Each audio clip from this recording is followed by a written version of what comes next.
What's going on, guys? My name is Kenneth Yambo, and I am one of the 3 hosts of the Bridging the Geekdoms podcast. And today we have a special presentation planned for you guys as we discuss fandoms and whether in today's world fans have gone a little too far in expressing their fandoms. Joining me today will be the one and only and usual host for these shows, Robert Slavinsky. And we also have a special guest today in Jonathan Stewart, who is the host of the Studio Time podcast, as well as the runner for the daily show on Mondays for the Cultured Nerd, The Rundown. Let's get it started. Welcome, and thank you both for joining this discussion. I definitely appreciate you guys taking some time out of your Saturday to discuss this, but this is obviously a topic that's been very hot in the past couple of weeks, past few months, even going back considerably. And I know both of you have talked about it, and I've talked to both of you individually about just how fandoms have started and how they've evolved to where we are today. So I kind of wanted to start this discussion and kind of bring it back to where it all began. And just speaking personally for me, I think the first movie I've watched where I became a true fan was Michael Keaton's Batman, the first one. So from there on out, it was really just a love affair with a lot of the projects that were coming out. I never really knew anything behind the scenes, but as time has gone on and I've learned a lot more behind the scenes of a lot of these movies, I feel like my fandom has evolved from where I started. But I'm interested to hear your guys' take of where you guys began and kind of where you feel like you guys are now as part of a fandom of multiple cinematic franchises and everything. So let's get it started. Yeah, I mean, for me, my love for pop culture started much like yours did back in the late '80s, early '90s when I was a little toddler. I can't talk. Little toddler, little toddler sitting on my dad's lap watching reruns of 1966 Batman, and it just grew from there. Ninja Turtles I was a huge Ninja Turtle fan, and Power Rangers and everything like that. It just kind of snowballed through the 90s into the 2000s, and it definitely did help that we had this boom of superhero films come out in the 2000s. I was a huge Star Wars fan in 2005. We all believed that Star Wars was done. We believed George Lucas was not going to make anything, at least film wise, with the Star Wars universe. So I was kind of lost. Like, what am I going to be into now? And just a few years later, we got the Marvel Cinematic Universe, and that really just built my love even more for comics and that whole genre and area of things. So it's been a very, very interesting ride over the last, I'm 37, so 37 years. But yeah, I mean, I'm interested to hear you guys. Yeah, we all kind of started out basically the same. My love for superheroes started with Batman. Batman the animated series was how I was introduced to superheroes. R.M.P. Kevin Conroy, who is Batman. And I guess the first superhero movie I saw was Batman Returns. And that just introduced me to the whole cinematic version of superheroes, and I've just been in love with them ever since. Read a lot of comics as a kid. Don't read as much now just because of time, but I still try to get it in when I can. And the early 2000s was really a special time for superhero movies in general, because well, before that, in 98 we had Blade, which was the unofficial start to the superhero boom. But when X-Men came out, that was it. And then we had Spider-Man after that. Spider-Man 2, one of the greatest superhero movies ever made. And then a couple years later we got The Dark Knight, which is one of the greatest movies ever made. And we got the MCU that same year, which took cues from the original Richard Donner Superman on how to make superhero films, and it just really had a very, very strong foundation. And I never would have thought that that we would have that the market would be saturated with superhero movies. Right. Because when I was, when I was in high school, like that was, that was a very small niche, like nobody knew who Black Widow was. Now Black Widow is a household name. I didn't even know who the Guardians of the Galaxy were. Now my mother knows who Guardian of the Galaxy is. So it's been a wonderful ride, and I don't think the ride is over. I just think it's going to change a little bit. Yeah, I totally agree with you. I think it's definitely changed over the past, I want to say 10 years, honestly. So we are here now, and kind of the second part of the question that I feel like I would like to I'm interested to see where you guys are at is, as a fan, where do you guys feel like you guys are at? Like, are you guys fanatics? Are you guys just, I wouldn't say casual, but more on the casual side of things? Like, you guys aren't stressing to reach certain premiere dates and stuff. Like, where are you guys at currently with your fandom? I wouldn't necessarily say I'm a casual. I think I have some expertise on the subject. Because I'm very interested in. I'm a huge nerd, but I wouldn't go as far as to say that I'm like a crazed fanatic. I take it seriously, and I want this to keep going. But with you got your general audiences, and then you got your subset of fans. I guess I'm somewhere in the middle, because I'm not quite as I'm enthusiastic, but I like to think that I don't take it to a toxic level. And I'm very passionate about it, but there is a cap. So that's where I am right now. I just want good movies, man. That's all I want. I don't care who makes it, just make it good. Definitely. Yeah, I mean, for me,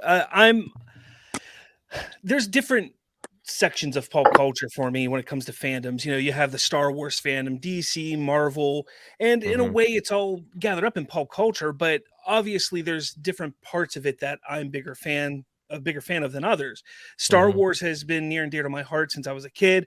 It was my escape from reality growing up, and because of that, I've just grown so attached to everything it is and what it has become. And yeah, I'm definitely disappointed in the lack of care that they've taken into it with, or taken with it. But I love Star Wars.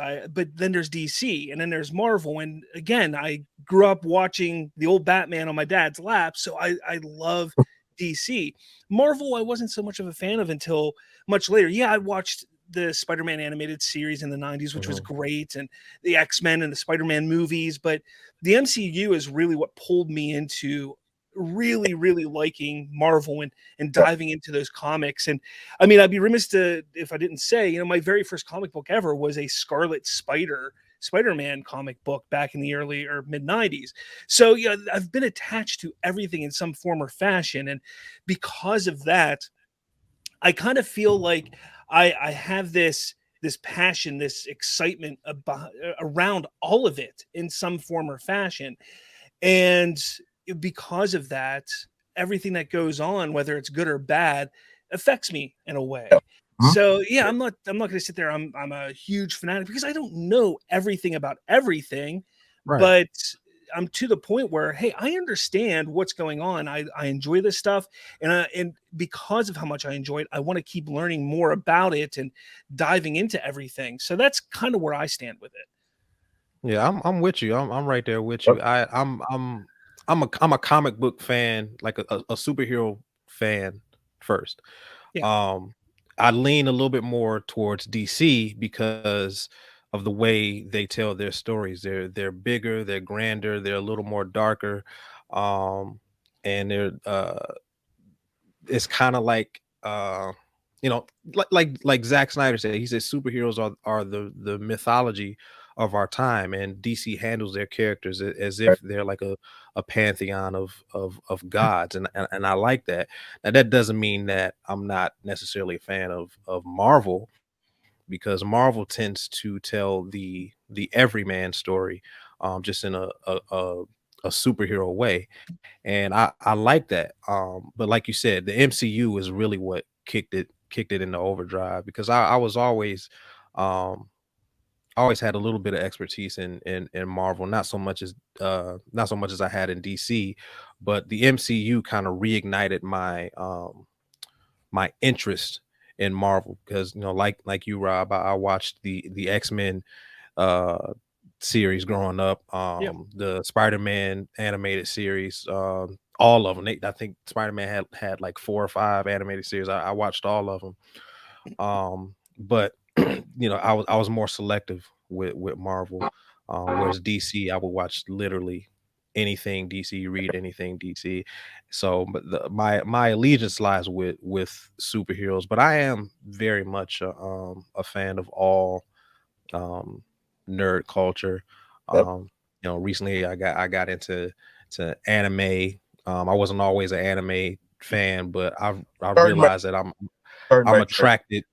Yeah, I'm attracted to more older anime than the newer anime. So I'm big on Trigun. I've been getting into Gundam lately.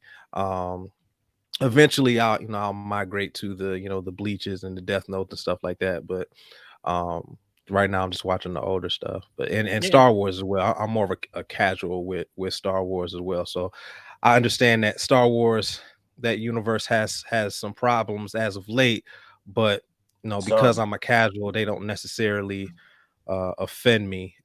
Yeah. So Right. Yep. I think we've Yeah. all kind of just grown a personal connection to a lot of these properties because, in one shape or form, it kind of shapes who we are and our identity and kind of how we move forward and stuff. So it's something that's very relevant in today's pop culture, obviously, and it's definitely evolved from where it started to where it is now. I think all three of us kind of fall in the same boat, that we love being consumers of the products and we love watching just good product on the screen, but obviously that's not the whole fandom as a whole as it stands right now. So kind of taking our personal standings in the fandom away, what are your guys' take on where the fandom stands now? And we're going to delve a little bit later on into specific tiers of fandoms, but in general as a whole right now, what do you guys think of the fandom as it stands currently in the market today? You want to take it first, Jay, or you want me to go? uh I'll take it first. All right. Superhero fans in general, uh it's a bit of a mixed bag. But generally, you got two sides. You got Marvel and DC. Um, one of them is united and the other is not. And unfortunately, unfortunately, DC is the fandom that is a little bit separated, or a lot of bit separated. Um, but as of late, it seems like uh most everyone in the fan base has been united for the wrong thing, and that is the negative uh the negative reaction to James Gunn's decisions regarding DC. I know that not everything, not all the news that we've gotten is good, but there shouldn't be any room for toxicity. Yeah. Whether you're a Snyder fan or not, whether you like newer Elseworld stuff or you're more of a traditionalist, like everyone deserves respect. All of these creators and filmmakers um, that have been fortunate enough to handle these characters deserves to have their story told. And I'm not with the hashtags like firing James Gunn and stuff like that. I was very much a part of the Snyderverse movement and the Snyder Cut movement Yep. before the Snyder Cut was officially announced. Yep. And I'm glad that that trilogy got to see its completion. Would I love more? Absolutely, but I'm grateful for what we have. But no matter how we feel about these characters and what our idea of those characters is, or what they should be on the big screen. Everyone deserves respect, and everyone deserves to have their story told. So that's where I am. Yeah, I mean, anybody who's listened to me, heard me, seen me on Twitter, on social media, what have you, is going to know where I really stand here. And I think fandom as a whole, whether it's Star Wars, Marvel, DC, they're stuck in this entitlement phase. They think that they are entitled to exactly what they want and only what they want. Artistic integrity be damned. That is what they want. That is how they act. And I don't know if it's because of this current age that we're in, this generation of these, what's going on in America and the world. I don't know if it's because of the internet, because everybody feels safe behind their keyboard on social media and calling out and, trying to get hardworking people fired, whatever it is. At this point, it's got to stop. It has to stop. Yes, I've sat there. I've been one who's criticized Kathy Kennedy for Lucasfilm, and I do believe they need to move on from Kathy Kennedy there to hopefully fix things and get things a lot better. Same with DC. I was critical of Jeff Johns and Walter Hamada and Toby Emmerich and whoever was involved from 2017 until Discovery took over. But here's the thing. There's an understanding that, okay, yeah, I would love to see Zack Snyder's universe completed, but I understand that may not be in the cards. What they're doing now doesn't work, is not working well. So I don't want them there anymore. Sure. So I'm going to voice my opinion, but I'm willing to hear you out and see what you do if you do make the changes that we ask for. The problem is, you take a look at this DC stuff going on right now, nobody's giving James Gunn a shot. People don't understand that, first off, James Gunn made a critically and audience acclaimed movie with the Suicide Squad. Did it make money at the box office? It didn't, because of many circumstances. It's rated R. It came out on HBO same day as it came out in theaters. Pandemic was still kind of iffy at that time around the world. There's big reasons. And then, they'll sit there, well, what about Dune? What about this? Well, it didn't have all the same issues that the Suicide Squad had, because not only that, it was also following up a film that, while it did well in the box office, people thought it was terrible in the first Suicide Squad. So there's a lot of circumstances there. So when you take a look at what James Gunn and Peter Safran coming in, you have to understand, like, hey, we got to give them a shot. Well, they're not restoring the Snyderverse, so they suck. They fired Henry Cavill. He sucks. He needs to go. Well, that's not the artistic integrity you fought for with the Snyderverse. And here comes that entitlement that everybody has. This entitlement, well, no, I want what I want. Well, that's not how it works. That's not how it works. And it happens with Star Wars, but I think what really doesn't help everything is those online who facilitate this hope and this anger and this hatred as well. The time frame for the Snyder Cut being released, and it was actually after I'd say 2020, like January of 2020, we started to see a shift online, and it's because of the pandemic where all these people started popping up online, whether it's, scoopers or what have you, were popping up, and they started realizing, like, oh, I can make some shit up and people are going to follow my YouTube and listen to me and everything like that. Mm-hmm. Well, that continued even after the Snyder Cut got announced. It continued, and it was, oh, well, we're going to restore the Snyderverse now. Oh, it's coming, guys. It's coming. I heard this, and this. And whether those things were true or not, it didn't end up happening. And these scoopers, these grifters, as I like to call them, are continuing this game and trying to excite people and give them hope when they know damn well there's no hope in certain aspects of it. And I'm not against people holding out hope, because that's one of the things people always fight with me on Twitter with is, why are you so against people having hope? It's not that I'm against people having hope. I'm against people who get this hope, and then when it doesn't pan out, them turning it into hate and anger and throwing it at the studio and throwing it at other people on Twitter. That's what I'm against. Go ahead, be hopeful. I'm hopeful. I hope at SnyderCon in a few weeks they do sit there and say, well, they gave us the green light to do this, but it's probably not going to happen. But I'm hopeful that it could.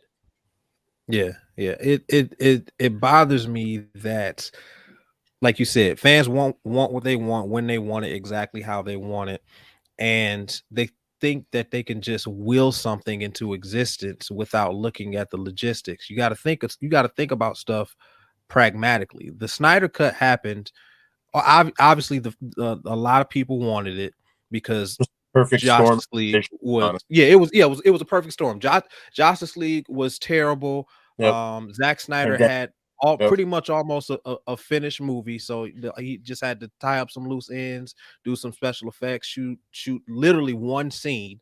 And so it like you said, it was a perfect storm of events. This is a very different situation. This is not a perfect storm of events. This is, I don't even know what to call it now. Like, James Gunn has come in and he's trying to fix a mess that he didn't make. It's kind of like when a new president gets elected. They spend like most of their first term undoing what the last president did. So that's exactly what's happening with James Gunn. So he's trying to undo what Hamada, Emmerich, Ann Sarnoff, Jeff Johns, what all those guys did, and people are not giving him a chance to realize the vision. Not one single camera has rolled yet, and people are already like storming the castle with pitchforks and torches, and it's very, very frustrating. And it's not just Snyder fans, it's on both ends of the spectrum. That's why I said, like, DC fans are finally united, but they're united for the wrong reason, and it's very frustrating. I just don't understand why we won't give James Gunn a chance. Now, I've been very critical of James Gunn in the past, for his style of filmmaking.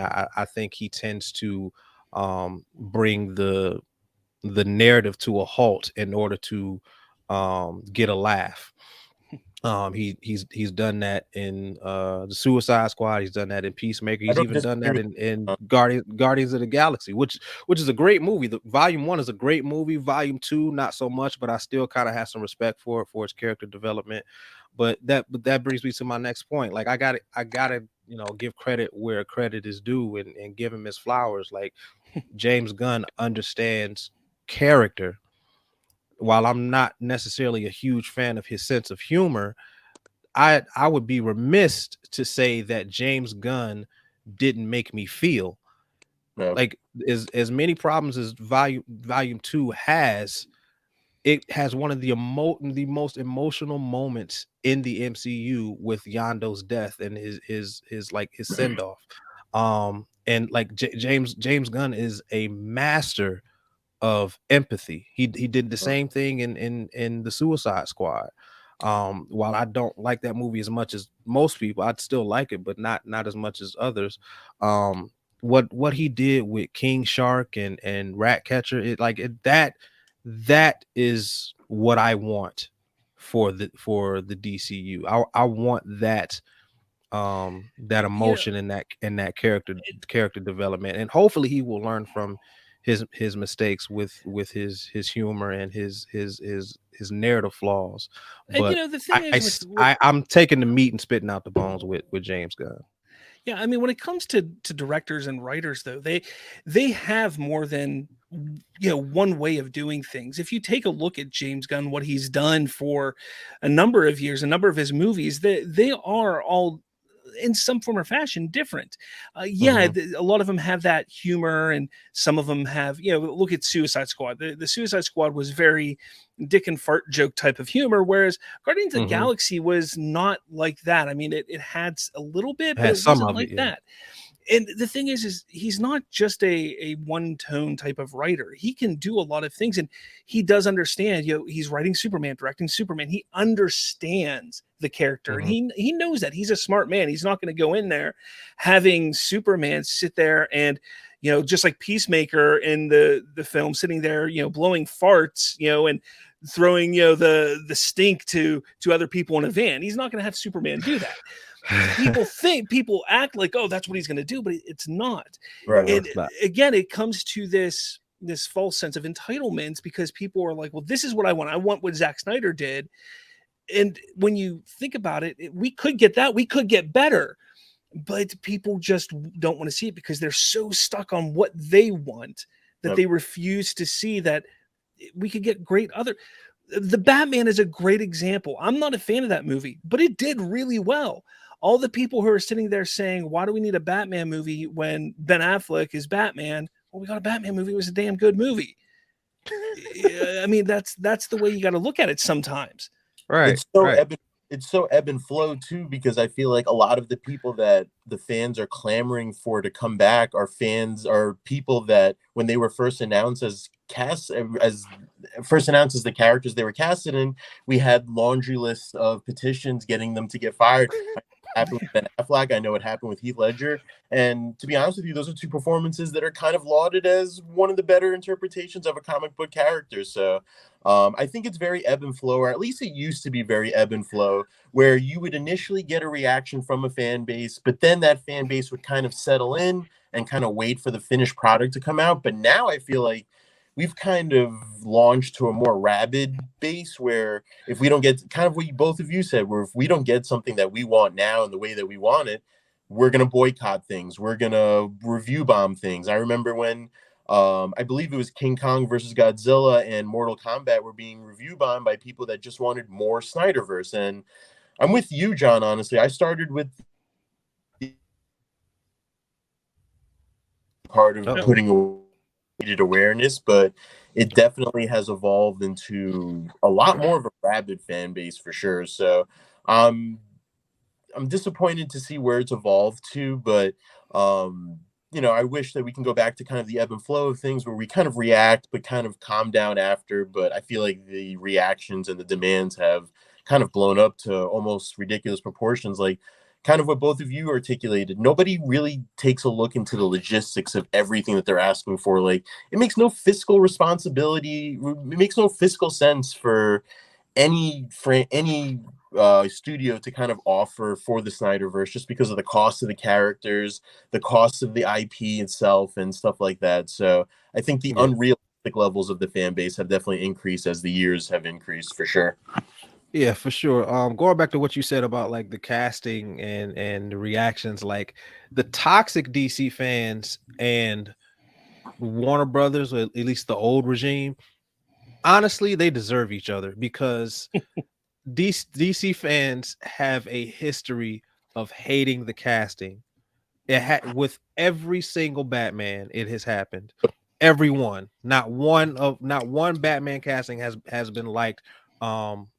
From the initial announcement, and then they learn to love the character. People rioted when Michael Keaton got casted. People were upset when Val Kilmer got casted. People were upset when George Clooney got casted. They were very upset when Ben Affleck got casted. Not so much Christian Bale, because people didn't really know who he was. So and a lot of people didn't even realize a Batman movie was being made then. right, and not until it like actually came out. But they rioted when Heath Ledger got casted, and he has arguably one of the best performances in any comic book movie ever. And it's like I said, the fans, the toxic fans and the old regime, they deserve each other, because they're both reactionary. When BVS came out, Walter Amada and Toby Emmerich, they hit the panic button and said, Snyder is not doing what he thought we would do, and so they tried to hit the reset button in the middle of a universe, and that we see how that turned out. And then the fans on the other side, very reactionary, just very impatient and not wanting to wait it out. Just the same thing with the old regime, just impatient and not wanting to wait it out and not wanting to see the vision come to fruition. Because if you look at the MCU, look at the first phase of the MCU. The first phase of the MCU, critically, like if you go on IMDb and Letterboxd or whatever, like those movies are not perfect. Are not perceived as great. They're Yep. good, but they go up and down. You know, like most people love the first Iron Man. You know, Thor is kind of divisive. Captain Yep. America, the first Avenger, is kind of divisive. So, and people treat, you know, the Incredible Hulk like a redheaded stepchild still to this day. But the thing is that Kevin Feige didn't deviate from the plan. He knew where he wanted to go, and he trusted the process. And I feel like DC fans and Warner Brothers just don't trust the process, and that's probably the root cause of all this toxicity, is just not trusting the process and being patient. Yep, it's just a lot of unknown recently, and that's something that I feel like is really refreshing with James Gunn, is that he puts a real quick nip in the butt to a lot of rumors that just are out there and outlandish. So I'm really happy that he's kind of tried to cancel the scooping culture, which would be to the great delight of Rob over there, just getting rid of all scoopers in the world. That's his Thanos reason for existing. Sure. But you know, I find it interesting because I'm while hearing you guys talk, I'm trying to think of different fandoms of different franchises, and it really comes down to a concentrated select of Marvel, DC, and Star Wars in terms of the loudest. Like, I'm trying to think of the Fast and Furious franchise, and I don't really see those fans as rabid, and they just enjoy everything they get, and they just love the increased ridiculousness of everything. I'm one of those fans. Right, yeah, exactly. And then, you know, like the Jurassic Park fans who are just like really happy that the legacy characters came back in the last movie. Like, yeah, the last movie wasn't great, but we got to see the original cast members and where they all came from. So I really think that this fandom conversation is centered around 3 franchises. So I kind of wanted to go through each franchise and get a temperature check from both of you. So I kind of wanted to start. We're going to leave DC for the end because that probably would be the longest conversation. So I kind of wanted to start with Star Wars and kind of see where you guys are. So me personally, I think they've nailed almost everything on Disney Plus. Like, there are some missteps with parts of their projects, but everything that for the most part that's come to Disney Plus, I've loved. I know Rob's going to disagree with me on a few projects, but I think it's something that they've definitely found their niche in. But I can't lie to you, I was one of those people that showed up to the Rise of Skywalker really excited to see how everything was going to change, everything was going to conclude. I couldn't tell you how disappointed I was leaving that theater at 4 a.m. in the morning, waiting for my train to come half an hour away. Like, I just couldn't be more disappointed. So for me right now, I'm really sour on Star Wars. I'm hoping that we get some sort of announcement next month at Star Wars, the celebration for Star Wars. But, you know, just with everything that's gone on and the recent news that we got of a couple different writers kind of stepping away from the projects that they were involved with, I'm just interested to hear your take. I know, Rob, you're very dedicated, and John, I know you mentioned earlier that you're more of a casual viewer. So it should be a little bit of a differing perspective, but I'm interested to hear both of your takes on the current temperature of the Star Wars fandom. Rob, you want to take it? Yeah, I'll go. My Star Wars take and my Marvel take are going to kind of be one and the same, only because they're both owned and run by the same parent company, Disney. Now, Star Wars has had a lot of issues, and the sequel trilogy, while it had its moments, it wasn't very great. The Disney Plus stuff, like you said, has been pretty solid to a point. I was not a huge fan of Obi-Wan Kenobi. I really, really wanted to be, but I just couldn't get into it. Book of Boba Fett wasn't as bad as a lot of people are saying, but it wasn't the Boba Fett that I think we all wanted to see. Yeah, I agree. Yeah, so there's definitely been some room for improvement when it comes to Star Wars. And again, same with Marvel. I think Marvel started off great. It has slowly changed quite a bit. But I truly feel that Disney has, and I may get some backlash for this, but I do feel that they've fallen into this habit of the quote unquote woke culture, this idea that they have to politicize or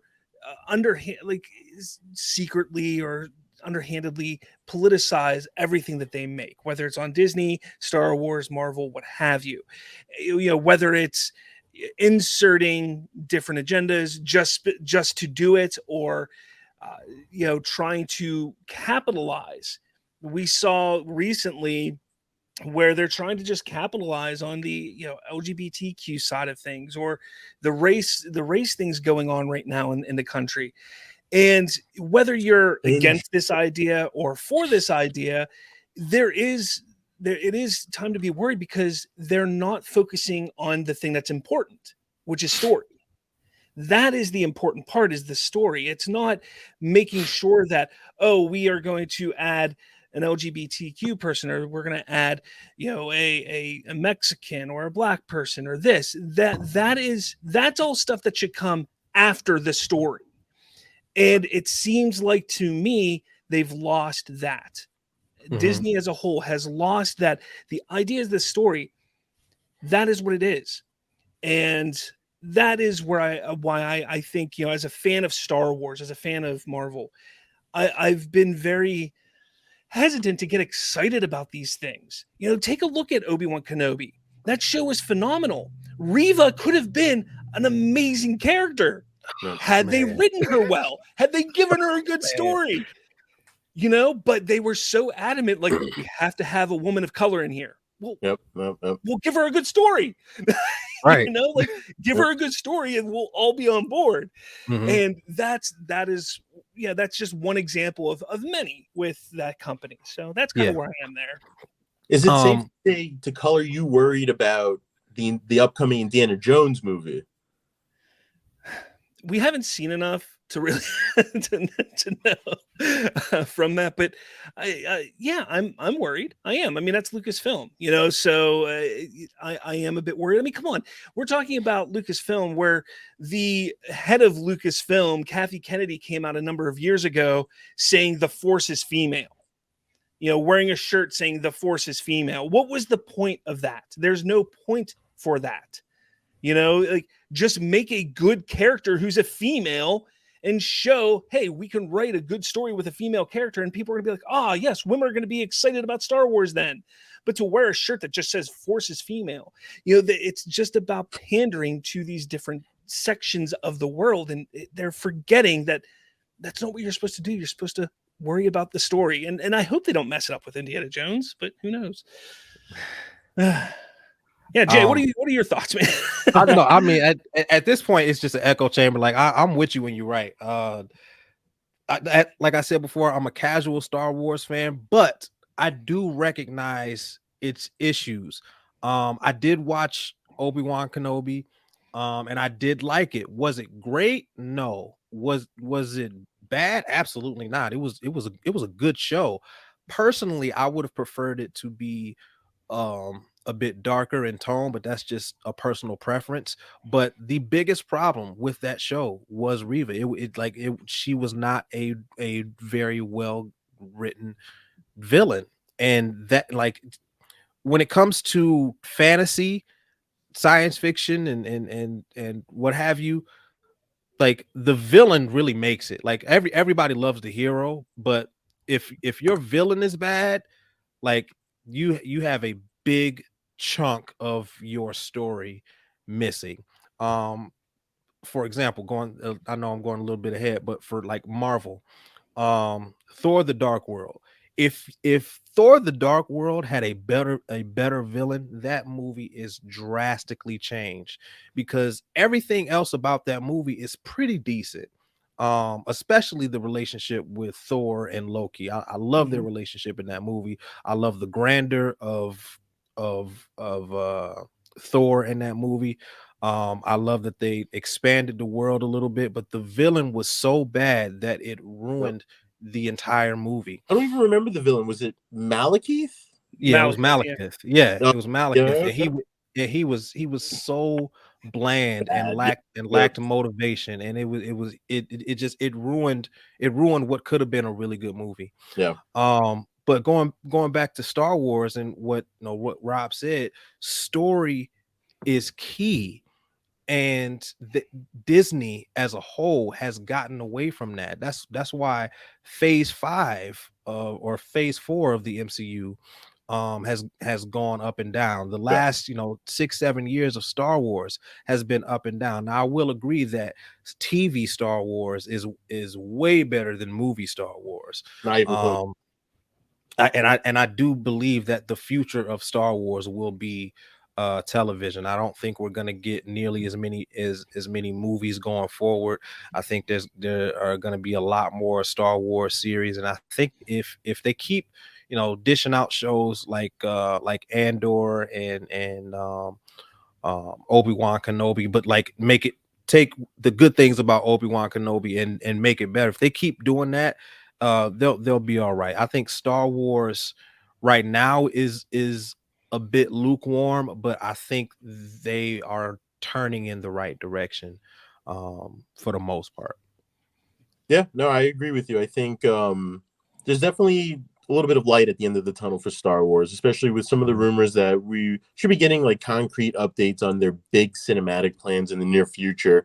But kind of tying my Star Wars opinion to my Marvel opinion, kind of like what both of you are saying, I think I would put two different words to both fandoms at the moment. So for Star Wars, I would put uneasy just because there's no real concrete future set for them. And while we're getting these great shows, like it would be really cool to kind of see where the saga continues on, whether we go back in time or whether we kind of fast forward in time. I think those are prospects that need to be kind of addressed on a cinematic level. And I would, as a Star Wars fan, I would love to see that stuff. And I think it's definitely frustrating that, the last movie that we got was Rise of Skywalker, when that was a flop, in my opinion. That was definitely something that fell flat with me.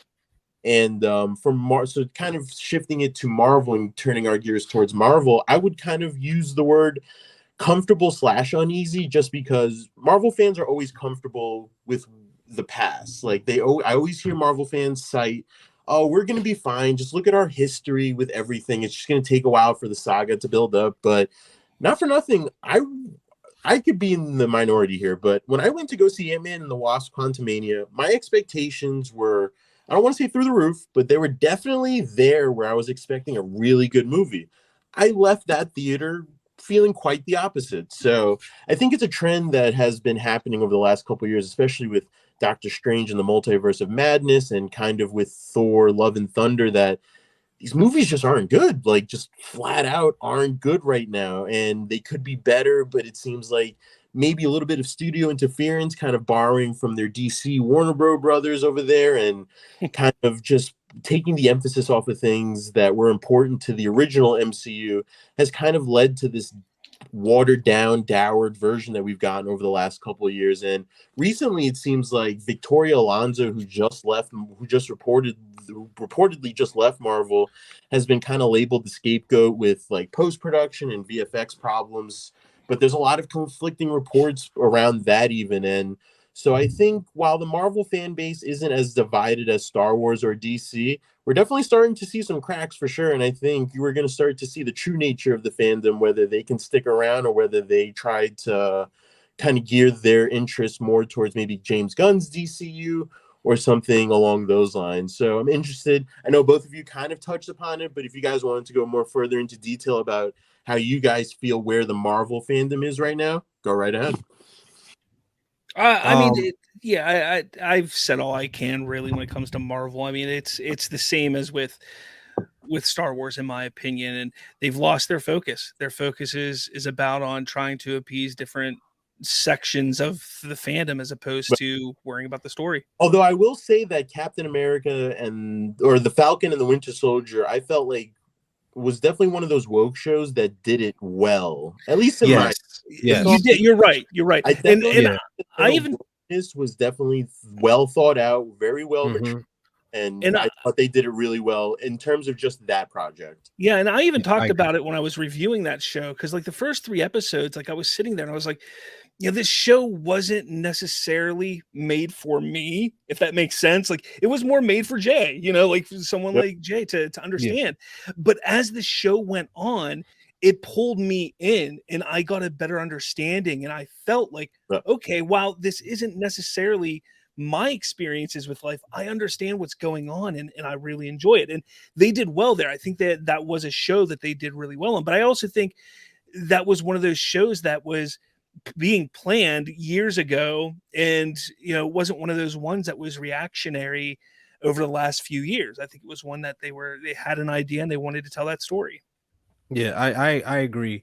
With Falcon and Winter Soldier, again, it's kind of weird because I know a lot of people don't really care for it, but I think it's one of the more underrated projects out of the MCU, movies and shows combined, because it, you know, it was very politically aware, but it was for that type of story, because you're dealing with someone named Captain America. It's gonna be about politics. It can't not be about politics. So that that was that wokeness or you know, political awareness is in its nature. I'll So even go as that's why far it to doesn't say they feel didn't heavy-handed. push it far enough. I think it should have been pushed more. Because I think it was a good way to put a spotlight on the political side of things and how things are. So yeah, I mean, it was definitely a good show. It was. I like the political awareness in the show, but I also like the political power that is displayed by Sam towards the end with his speech. I think it was the last episode where he kind of just speech, just kind of showing kind of unveiling the shadow of the America that has been prominent the last couple of years that we've seen, unfortunately, in the real world out here. So I think it's politically aware as well. I also think it's politically powerful, and some of the soliloquies that we see from Sam and even from Bradley himself, kind of emotionally, you know, spewing things that emotionally mean something to him, and how he was robbed of the Captain America mantle and stuff like that. So I think it's one of those examples that it could be done well. Just to kind of go back to something that you seemed that could have been a problem, but I definitely think that that's not the consistency that we've gotten throughout the franchise from the past years, at least. So with Marvel, it's Marvel's weird right now. That's what I feel about Marvel. They're weird right now. Because raise your hand if you're worried about Marvel. Raise your hand if you're worried about Secret Wars and Kang Dynasty, because I am. I'm a little worried, at least about Kang Dynasty. Although I'm the director of Shang-Chi, but I don't know. We're kind of like on rocky roads to begin this whole multiverse saga. So it's like, if I miss a project, am I going to understand it? And that's from like a casual fan base perspective. It's very strange. It's very strange right now. You going in and out, kid. Oh, am I? Yeah, because I can't tell if I'm cutting you off or not. No, you're good. You're totally fine. But yeah, it's very weird right now. So I kind of got a lot to say about Marvel, but with Phase 4, it was strange. Like I didn't hate it, but I didn't like it either. Like it was just I'm in like this weird purgatory area of the middle, and like Doctor Strange. I don't like Doctor Strange and Multiverse of Madness. I mean, it's okay. It's a great Sam Raimi movie. Like if you look at it as just a Sam Raimi movie, it's great. But as far as a Marvel movie, like what they marketed us and what we got are two completely different movies.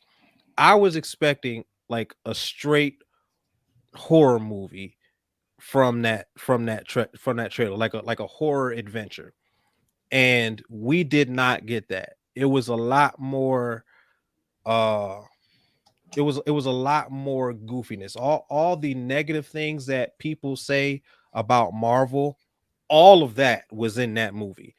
A bunch of unnecessary jokes. We didn't get a whole lot of the multiverse. The movie was mismarketed.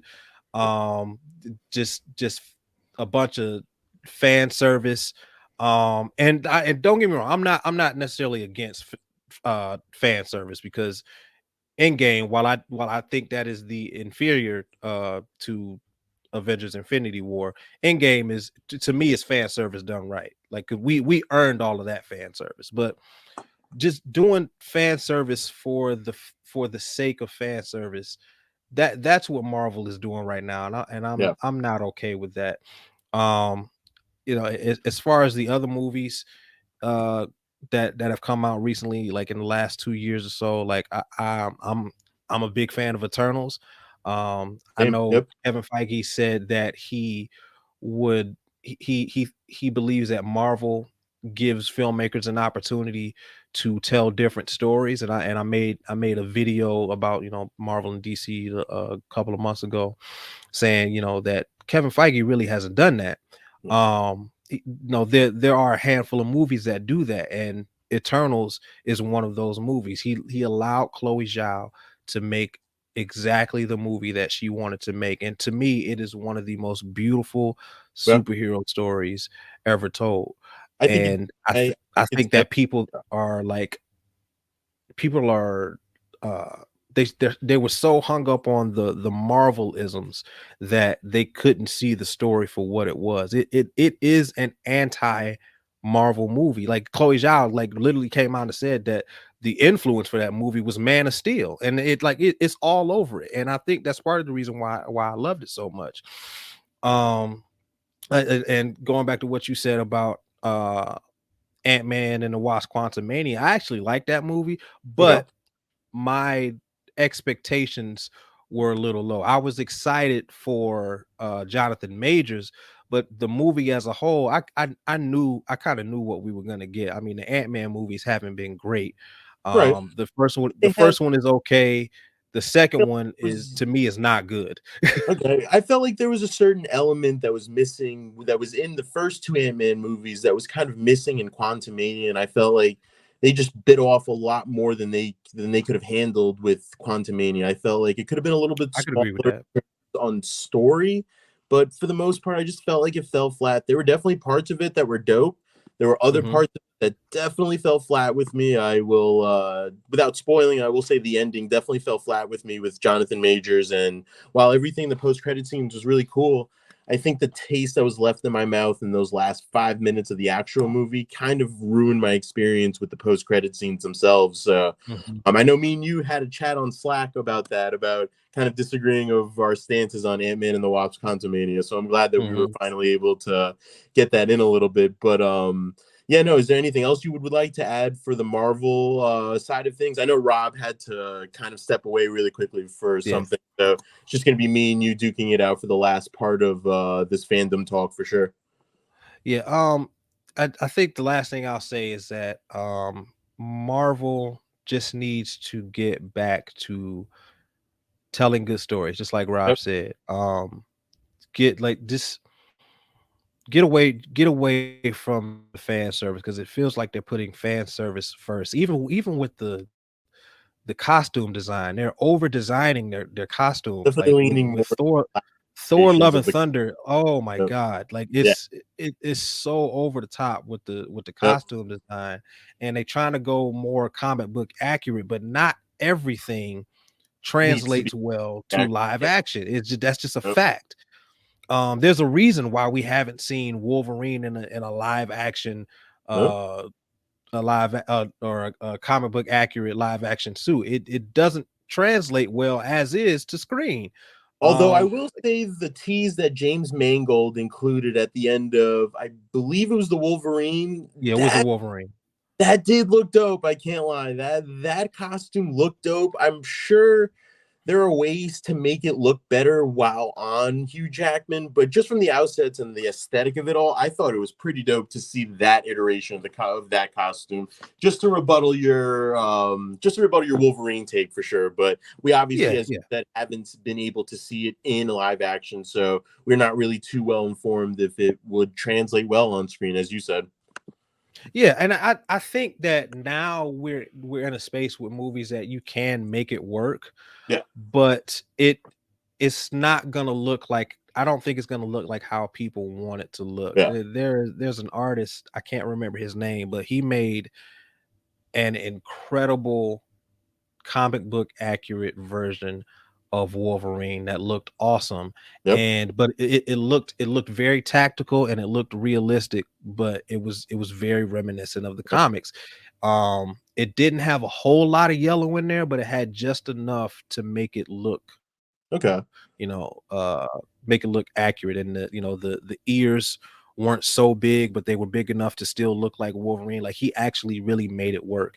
So I do think that it could work, but like I said, there's a reason why we haven't seen many of these characters be in I kind comic of book like accurate suits.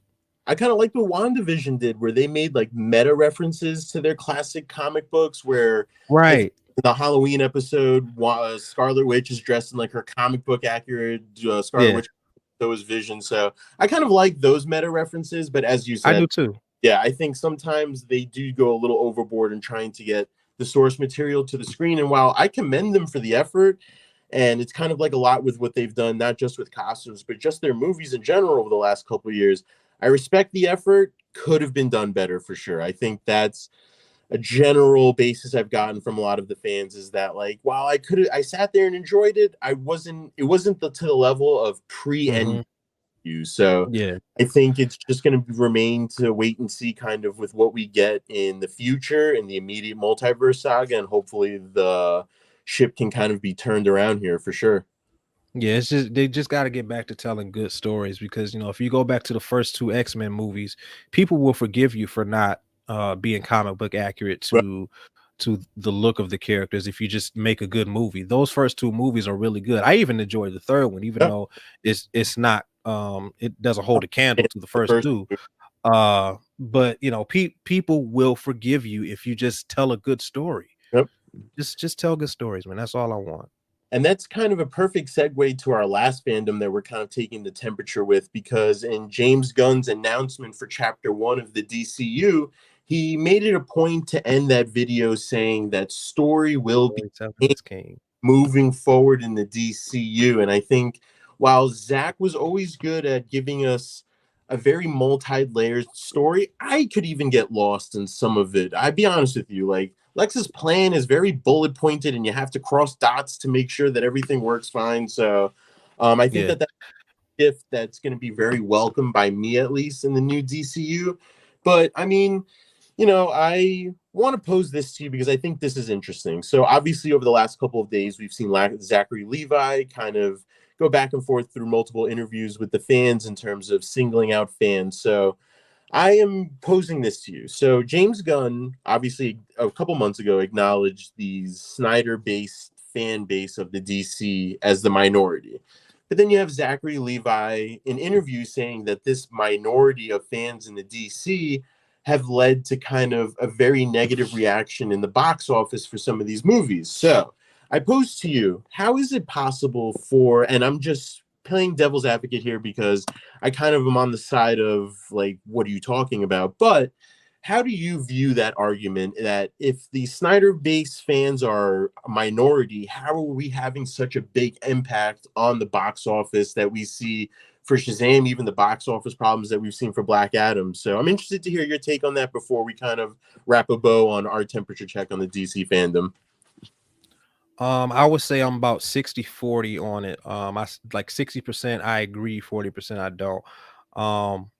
The Snyder the Snyder fans are a subset of DC fans, but within that subset of DC fans is another subset Yeah. that is very toxic and very, very vocal. What has bothered me over the last 2 years or so is how people are lumping all Snyder fans together. Yep. I am a Zack Snyder fan. I've been a Zack Snyder fan since Watchmen 300, 300. That's the one that came out in 2007. Yeah. Yep. I've been a Snyder fan since 2007. And I am a fan of the Snyderverse. I'm a fan of the Snyder Cut. I love the way he handles those characters. Yeah. I will agree with you to an extent that sometimes it gets a bit convoluted, but I don't think that's his fault. Primarily BVS. Warner Brothers wanted him to fast track his universe. So Yeah. BVS is convoluted, not because of Zack Snyder or Chris Terrio. It's The mandate. convoluted because of WB. Yeah. He didn't want to make BV. Well, he wanted to make BVS, but he didn't want that to be the second movie in his universe. Yep. I guarantee you, he did not want to kill Superman in his second movie. He wanted to make a proper Man of Steel sequel. He wanted to make a Batman solo movie. He wanted to do it the right way. They forced his hand, so we got BVS, and I firmly believe that he did the best he could with what he was given. I think BVS is just short of a masterpiece. Yep. If you tighten it, if you tighten it up in a few spaces, it's 5 out of 5 movie. Yep. But going back to what I said about the movie, yeah. Going back to what I said about the DC fans, I think that Snyder fans is a larger subset than what Zachary Levi believes, but like I said, within that subset is a very, very vocal and a very toxic fan base, and unfortunately, that small toxic minority has is infectious. Yeah, it's very infectious, and it bothers me. It bothers me tremendously. It almost got to a point where I was almost embarrassed to say that I was a Snyder fan, because of that very toxic minority within the Snyder fandom. Yeah, no, it's I kind of said it earlier with the events that led to Zack Snyder's Justice League. I think a lot of things that have happened over the last few months with the announcement of DC, the reboot, this, that, and the other is just a perfect storm of elements. Like we clamored for Henry Cavill to come back. We clamored for it. We literally begged everyone for it. We didn't really show a difference in Black Adam. Like, take the context of how Superman was used in that post-credit scene. That didn't really draw what the attention that everyone who was involved in that decision originally thought it was. You know, you have reports of The Rock trying to take over the DCEU, and while I think that he's definitely one of the nails in the coffin, I don't think that was the overall nail in the coffin. Like I think in the chat earlier, or chat when it came up, the coffin was already buried at that point. It was just really going to put the final dirt on it. So I think, you know, just as a dedicated Snyder fan myself, just as you have articulated, I started off very humble beginnings with them. I donated a lot to their causes. I believe my biggest donation was to get the sign in the soccer stadium up, that little like graphic sign in the soccer stadium up that was just running loop for a little bit. But, you know, there's a lot of great causes that the Snyder fans are behind. And even recently with SnyderCon being sold out in 10 minutes, like there's a lot. There's still a lot of good and light inside of the fan base. And I hope that the fans can kind of be at the point where we are, where we've discussed this. We love what came before, but we're so excited for what's coming ahead. Like, dude, we're finally getting a DCU that's going to be completely interconnected. We got a Batman, Robin's son. We got a new. Like, how can you not be excited about that? Dude, like, we have like a Wonder Woman, Game of Thrones sort of thing happening. Like, dude, when he made that announcement, I thought he was very smart in trying to connect some projects to things that are very popular. And I thought that was genius.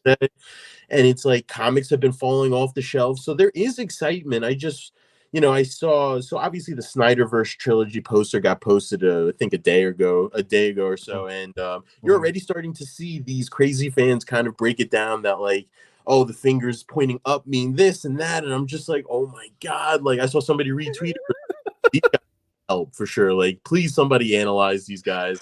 And I kind of just sit back and laugh, because at a moment I was like that for the Snyder Cut, where I was like, oh my God, all I want is the Snyder Cut. Give me the Snyder Cut now, like this, that, and the other. But I don't know, with retrospect, it's kind of like, holy shit, like let's take a deep breath, embrace what was. And that's what we're going to get with SnyderCon. And I think it's very interesting that Warner Bros. Has been at the spearhead of this and trying to repair relations so that we can get, I guess, somewhat of a proper goodbye, so that we can finally just move on and embrace what's going forward.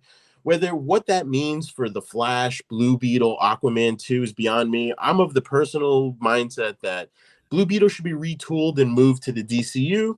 I Aquaman, agree.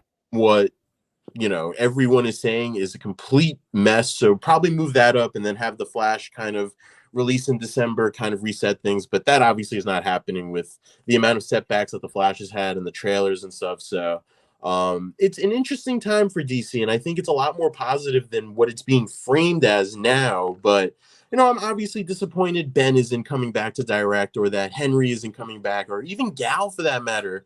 But we have to embrace multiple iterations of these characters. Like, it happens, it's going to continue happening. It's happened right in front of our faces with other franchise. Look at the James Bond franchise, look at the Batman franchise. Like, everyone gets their turn with these characters, and then we turn a new leaf for new characters. And I'll leave on this note. I am so excited to get a fresh influx of talent inside of the superhero genre. Like, we're in this moment where we kind of are stuck with, not stuck, but we have veterans of these worlds now. But we are now going to start to get some fresh new blood. And I think that's really exciting. And believe me, I'll be following casting announcements for months and rumors and this. So it's an exciting time. And that's kind of where I stand. I know that's very much in the minority of DC fans right now, but I know that you kind of are similar in that way. So I hope that we can finally get past this really awkward stage and look forward, because hell, I'm trying to find Comic-Con tickets for this year, because I think it's going to be one of those Comic-Cons where DC will rock the house in all eight.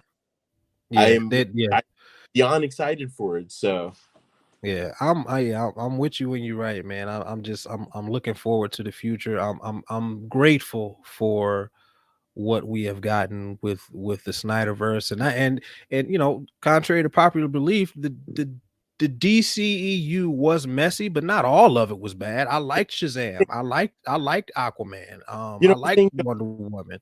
Yep. I think watching Shazam Fury of the Gods reminded me of that, where it was like, shit, man, we had such a bumpy ride, but damn, when it had its moments were beautiful, honestly. We have a lot of top comic book moments that are very attributed to the DCEU rather than it all being the MCU. And I think that's easy to forget with all the drama and bullshit that's been going on lately. But it's sad to say goodbye, but it had its moments, and I hope those moments can carry over into this new universe, and we just get a whole bevy of those moments moving forward.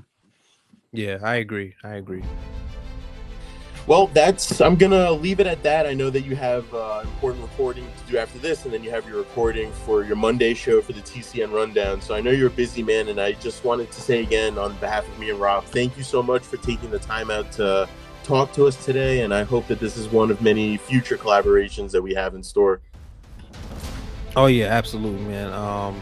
Thank you for the opportunity to be here and of course, share my opinions on nerd culture and superheroes and Star Wars and everything. I just like I said, anytime you get to sit down and talk about this stuff in depth is a good day. So once again, thank you for let me come here and be a nerd. I look forward to having you a lot more and talking to you a lot more. We've had our very in-depth conversations on Slack, so it was very nice to see it translated onto the screen really well. Yeah, for sure. All right, well, everybody, thank you for joining, and I will see everybody next time on the Bridging the Geekdoms podcast.